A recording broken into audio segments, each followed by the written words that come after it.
Think beyond a degree. Build real impact. Shape your future with an MBA. From IILM University.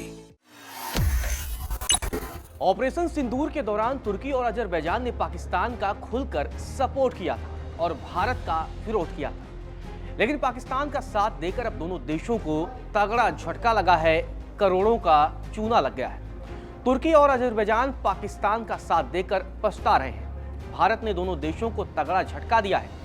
CNN news 18 की report की माने तो सालाना पर्यटन के आंकड़े सामने आए हैं। उसमें साफ हो गया है कि भारतीय पर्यटकों की संख्या में 63% की गिरावट आई है और इस गिरावट के बाद अजरबैजान की स्थिति खराब हो गई है। तुर्की को भी करोड़ों का नुकसान हुआ है। 2024 के मुकाबले जून से अगर दिसंबर की बात करें 2025 के बीच की, तो अजरबैजान जाने वाले भारतीय पर्यटकों की संख्या में 63% की बड़ी गिरावट आई है।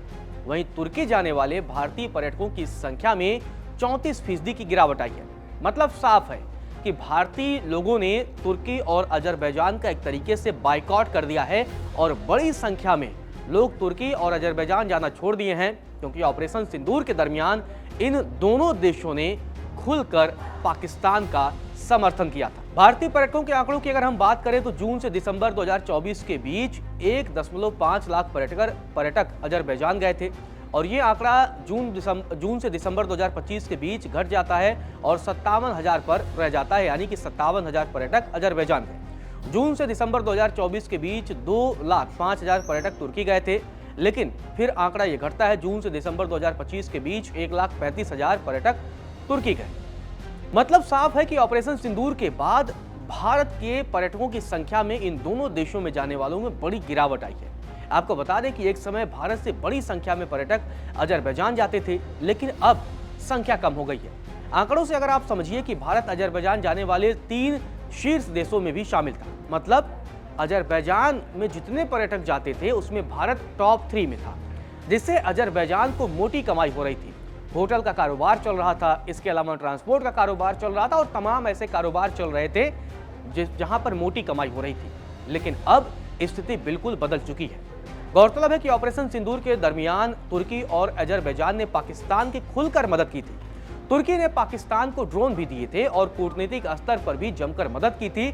हर मंच पर पाकिस्तान का सपोर्ट किया था, जिसके बाद से भारत में तुर्की और अजरबैजान को लेकर बायकॉट की मुहिम की शुरुआत हुई थी। भारत के लोगों ने कहा था कि जो देश पाकिस्तान का साथ देगा वो भी हमारा दुश्मन है और हम उसका बायकॉट करेंगे, और इसका असर भी अब देखने को मिला है।